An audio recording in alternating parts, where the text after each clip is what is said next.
Il y a des familles qui parviennent à contrôler des industries entières et à gérer d'énormes fortunes comme si c'était la chose la plus naturelle du monde. Aujourd'hui, sur la chaîne des plus riches, je vais parler de ceux qui possèdent ce que nous utilisons tous les jours et que nous voyons dans les rues de vos villes, sans même soupçonner qu'il est géré par une seule famille. La vie de luxe.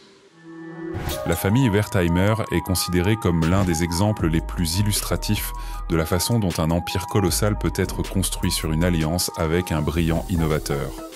Leur histoire a commencé au début du XXe siècle, lorsque l'entreprenant Pierre Wertheimer a conclu un accord avec Coco Chanel, une femme qui allait entrer au panthéon des icônes mondiales de la mode. Cet accord n'était pas seulement un partenariat, mais un chef-d'œuvre stratégique. Wertheimer a fourni la production et développé des chaînes de vente au détail, et Chanel a créé des solutions de design audacieuses qui pouvaient conquérir n'importe quel podium. Cependant, les termes du contrat semblèrent alors inégaux. La plupart des revenus du succès de la marque sont allés à la famille Wertheimer, et Coco elle-même n'en a reçu qu'une petite part.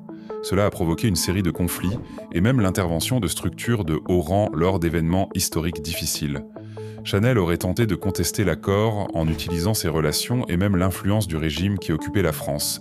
Mais Wertheimer était avisé et a astucieusement réenregistré la société pour conserver les droits sur la marque. Après la Seconde Guerre mondiale, la famille a réaffirmé sa domination sur la célèbre maison Chanel et à la mort de Coco Chanel, les Wertheimer ont entièrement racheté sa part, devenant finalement les propriétaires absolus de cette maison de luxe. Aujourd'hui, les héritiers de Pierre, Alain et Gérard gèrent une fortune gigantesque grâce à l'entreprise de mode et agrandissent en outre les possessions de la famille. Parmi leurs achats figurent les vignobles les plus célèbres de France et des fermes équestres d'élite dans le monde entier. On pense que ce sont les Wertheimer qui ont apporté une sophistication particulière au monde de la combinaison de la haute couture, du vin et des courses de chevaux.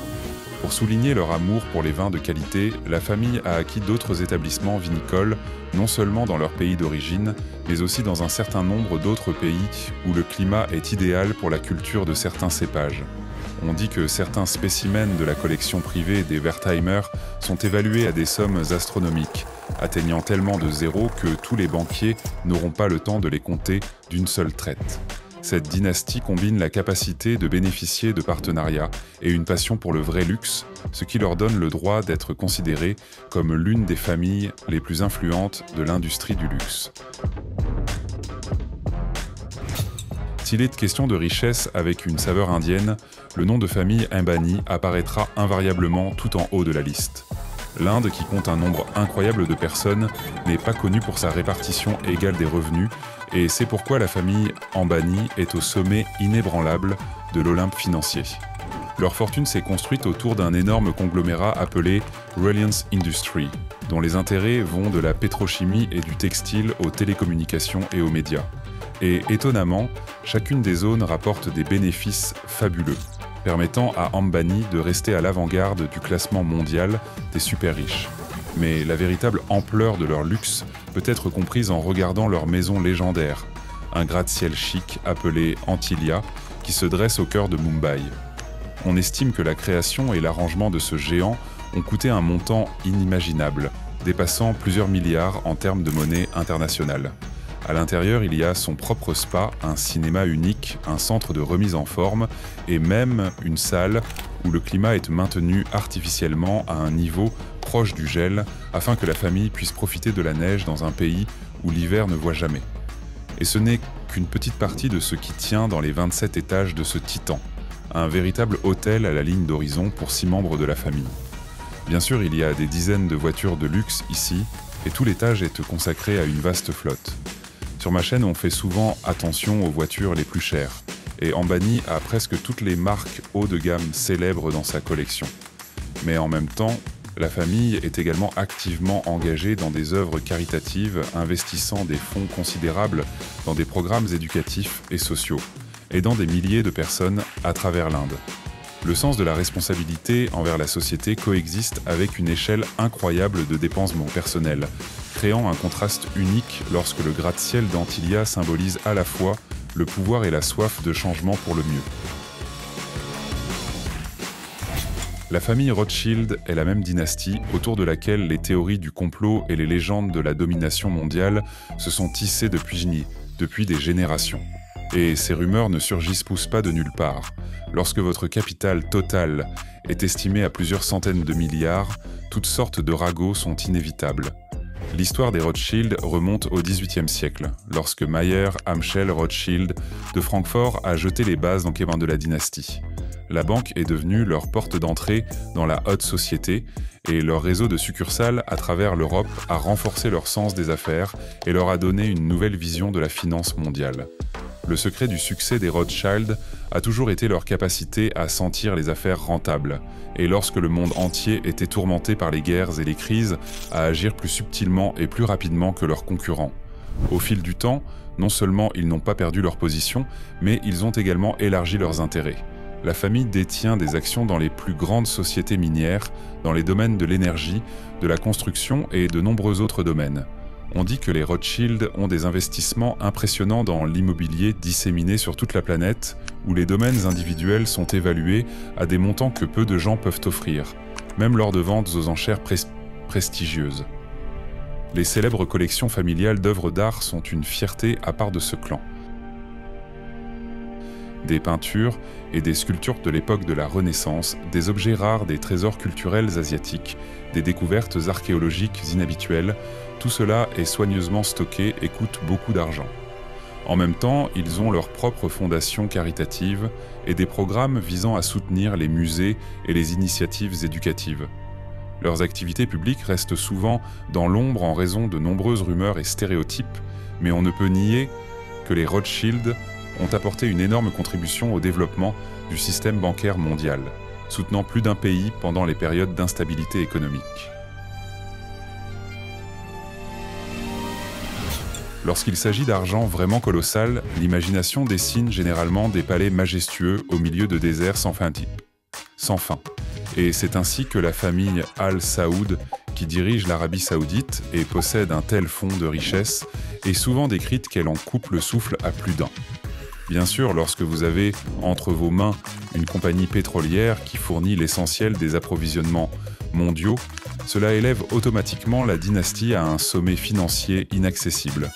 Selon certaines estimations, la valeur totale de leurs actifs atteint une somme gigantesque avec de nombreux zéros, et cela permet à la famille de profiter de la véritable splendeur du luxe oriental. Par exemple, le chef de famille, le roi Salman, est devenu célèbre pour son amour des détails en or. Son entourage affirme que des meubles dorés et un ascenseur ont été spécialement transportés pour lui lors d'une visite dans certains pays. Et le prince héritier Mohammed Ben Salman est connu pour ses achats coûteux, notamment un luxueux palais en France d'une valeur astronomique et un yacht célèbre qui a également coûté un montant ahurissant. Mais le projet le plus ambitieux de cette famille est un plan de création d'une ville linéaire futuriste où tout fonctionnera sur des technologies respectueuses de l'environnement et où les investissements à grande échelle sont calculés pour un montant qui peut rivaliser avec l'ensemble des budgets des petits États. Dans le même temps, Al Saoud essaie de se montrer de l'autre côté. Par exemple, ils investissent dans le développement de technologies bancaires et ton historisch en de Arton l'édouagie verte cherchent à diversifier l'économie afin qu'à l'avenir le pays ne dépende pas uniquement du pétrole. Cependant, la véritable portée de leur richesse se fait sentir lorsque l'on regarde les palais, les voitures en métal précieux et les méga-projets conceptuels au cœur du désert. Bientôt, la chaîne publiera des épisodes avec tous les détails de la vie des chefs de nombreux États et de personnalités célèbres. Attendez-vous donc à ce que ce soit très intéressant. Habituellement, quand les gens parlent de dynasties aux fortunes vertigineuses, ils pensent aux patriarches. Mais la famille Bettencourt apporte un accent féminin à cette histoire. C'est Liliane Bettencourt qui était autrefois en tête de la liste des femmes les plus riches de la planète et qui a apporté son nom à l'Olympe mondial. C'était une personnalité intelligente et influente qui a non seulement étendu l'empire cosmétique de L'Oréal, mais a également assuré sa transformation d'une marque purement française en un phénomène mondial. Il est à noter que le clan Bettencourt avait à l'origine des racines nobles remontant à l'époque des familles normandes médiévales, mais c'est au XXe siècle, grâce au commerce des cosmétiques, que leur fortune a commencé à croître à un rythme incroyable. Aujourd'hui, le rôle principal dans la gestion de l'entreprise est joué par la fille de Liliane, Françoise, qui est devenue un digne successeur et a hérité à la fois de l'entreprise familiale et d'une place impressionnante dans les listes des personnes les plus riches de notre temps. Contrairement aux attentes, les Bettencourt, disposant d'un patrimoine colossal, vivent une vie plutôt fermée et ne cherchent pas à crier sur leurs revenus. Par exemple, il est rare de voir des séances photos publiques de leurs hôtels particuliers ou de les voir acheter des îles entières. Néanmoins, l'intérêt pour eux ne fait que croître. Il y a de vieux secrets de famille et des histoires très médiatisées sur l'héritage. L'Empire cosmétique lui-même continue de conquérir les marchés les plus prestigieux du monde, proposant des produits d'un large segment aux lignes de luxe, tandis que des dizaines de projets caritatifs de Bettencourt restent dans l'ombre. Ils sont connus pour soutenir la recherche scientifique, les initiatives culturelles et diverses fondations luttant pour un développement plus harmonieux de la société. Aux États-Unis d'Amérique, le nom de famille Koch sonne presque comme un symbole distinct du succès des milliardaires et de l'influence colossale sur les processus politiques. La famille Koch s'est associée aux géants de l'industrie pétrolière et industrielle car leur entreprise a longtemps obtenu le statut de plus grande entreprise privée du pays. Du raffinage du pétrole à la production d'équipements techniques, tout cela est réuni sous la bannière de Koch Industries, qui génère des revenus astronomiques. Mais ce qui distingue vraiment la famille Koch, c'est sa participation active à la vie politique. Leurs fondations caritatives et leurs nombreux dons ont un impact notable sur le paysage politique des États-Unis d'Amérique. Charles et David Koch, qui ont soutenu pendant de nombreuses années certaines forces politiques et provoqué des différends sur la législation environnementale et le climat, ont été particulièrement virulents dans leurs déclarations. Ils ont été critiqués pour avoir financé des campagnes contre des normes d'émissions plus strictes, mais ont également été défendus pour leur soutien à la recherche et aux subventions à l'éducation. Si l'on parle de dépenses personnelles, les membres de cette famille ne se refusent à rien. Des yachts de luxe et des jets privés aux articles insolites vendus aux enchères. Par exemple, une fois, pour une somme d'argent très impressionnante, une vieille photo du célèbre criminel Billy the Kid a été achetée, qui s'affiche maintenant parmi d'autres artefacts uniques dans leur collection. La rumeur veut que la famille Koch conserve également des peintures rares d'artistes de renommée mondiale, transformant leur manoir en musée personnel. Famille Arnaud VII Famille est célèbre non seulement pour le fait que son chef est l'une des personnes les plus riches de la planète, mais aussi pour avoir porté l'entreprise à un nouveau niveau d'art. Bernard Arnault a transformé son conglomérat d'une collection de marques de luxe disparates en un empire puissant qui donne le ton à la mode moderne, à la parfumerie et à d'autres industries prestigieuses. Sous l'aile de leur groupe, des marques mythiques telles que Louis Vuitton, Dior et Givenchy sont réunies, ce qui assure à la famille un chiffre d'affaires colossal. Cependant, la vie d'Arnault n'est pas seulement une affaire d'affaires. Des maisons de luxe, des châteaux vintage et même des îles privées figurent tous sur leur liste de possessions. Bernard a déjà possédé plusieurs de ses propres avions, mais a décidé de s'en débarrasser, en partie pour des raisons environnementales, ce qui en a surpris plus d'un.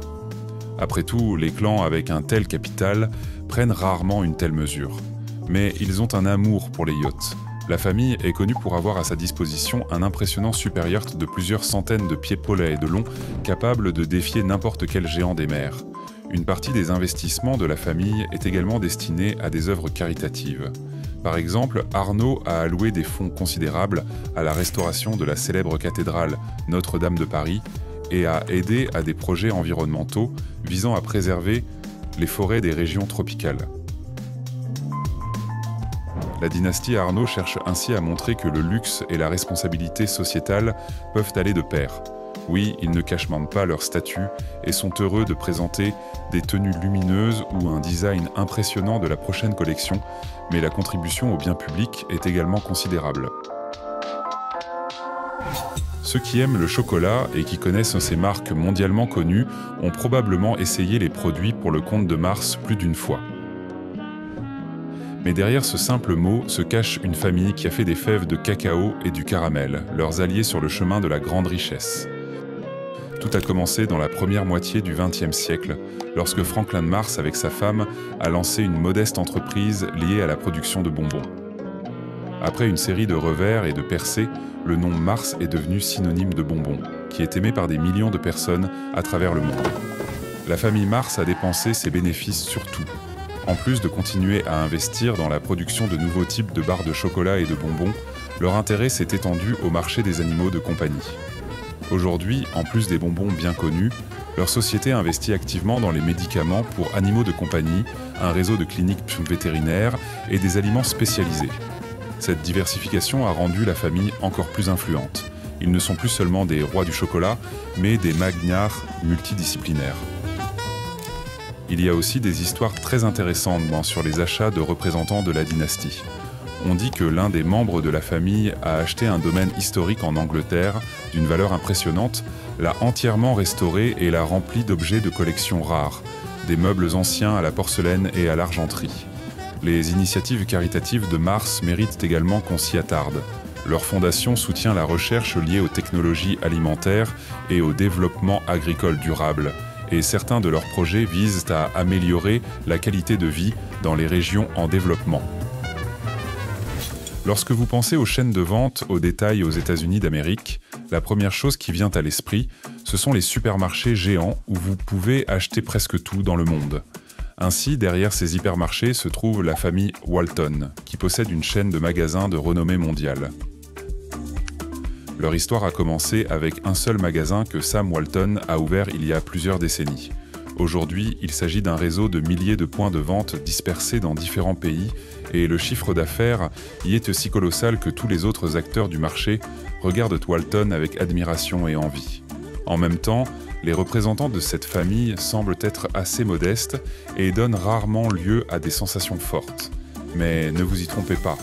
Lorsque vous avez accès à des revenus de plusieurs milliards de dollars, vous pouvez vous permettre d'acheter des œuvres d'art rares ou de financer des centres de recherche entiers. Ainsi, Alice Walton, par exemple, a créé un musée d'art américain dans son état d'origine en payant des sommes records pour des peintures individuelles. Ce musée privé s'est devenu un véritable centre culturel qui contient des œuvres de différentes époques et directions. La famille Walton est très active dans les dons d'argent à des œuvres de bienfaisance, le développement d'écoles, de programmes environnementaux et le soutien aux communautés locales. Parfois, on leur attribue le fait que des régions entières prennent vie grâce à la présence de leurs magasins. Car il ne s'agit pas seulement de biens, mais aussi d'emplois, d'infrastructures et de développement de petites entreprises. Le clan Walton est donc un excellent exemple de la façon de combiner le sens des affaires avec des initiatives sincères. Imaginez que vous êtes le propriétaire d'un opérateur de télécommunications géant qui couvre littéralement tous les coins du plus grand pays hispanophone. C'est ainsi que l'on peut décrire la famille Slim, où Carlos Slim élu est resté la personne principale pendant longtemps. Ce n'est pas pour rien qu'on l'appelle le Warren Buffett mexicain. Issu d'une famille d'origine libanaise, Carlos a construit son empire en commençant par une petite entreprise et en l'étendant progressivement à une échelle dont on ne pouvait rêver auparavant. Mais ce qui en surprend plus d'un, c'est le style de vie extrêmement modeste que mène Carlos. Il s'est installé dans une maison assez modérée selon les normes des milliardaires où il vit depuis de nombreuses décennies. Sa collection de voitures ne frappe pas l'œil par le luxe, et le revenu annuel qu'il se permet de dépenser n'est pas comparable à la façon dont les autres milliardaires savent faire du chic. Curieusement, la plupart de son argent est consacré à des œuvres caritatives et à des investissements dans des projets sociaux au Mexique. Par exemple, la Fondation Slim finance des initiatives éducatives, des programmes de développement sportif et du soutien aux arts. Cela ne veut pas dire que la famille Slim ne fait jamais d'achats coûteux. Bien sûr, ils ont des participations dans des domaines prestigieux et dans leur portefeuille, ils détiennent des actions de nombreuses grandes entreprises à travers le monde. Cependant, une telle retenue dans la vie quotidienne s'explique par le fait que Carlos Slim se souvient de ses premiers pas dans les affaires et estime que chaque montant dépensé doit être utile. C'est pourquoi la famille Slim ne fait pas souvent la une des tabloïds avec des dépenses choquantes, bien que sa fortune soit toujours parmi les plus impressionnantes de la planète. C'est à cela que ressemble une série de noms de renommée mondiale, dont la fortune peut changer le destin d'industries entières et même de pays. Leurs histoires de haut et de bas, d'accords très médiatisés et de passion personnelle pour des artefacts rares montrent que l'argent peut être non seulement une source de pouvoir, mais aussi un facteur de motivation pour de grands changements. C'est tout pour aujourd'hui. Si vous voulez continuer à vous immerger dans le monde de tous les plus précieux et intéressants, alors abonnez-vous à la chaîne dès maintenant et regardez nos épisodes précédents.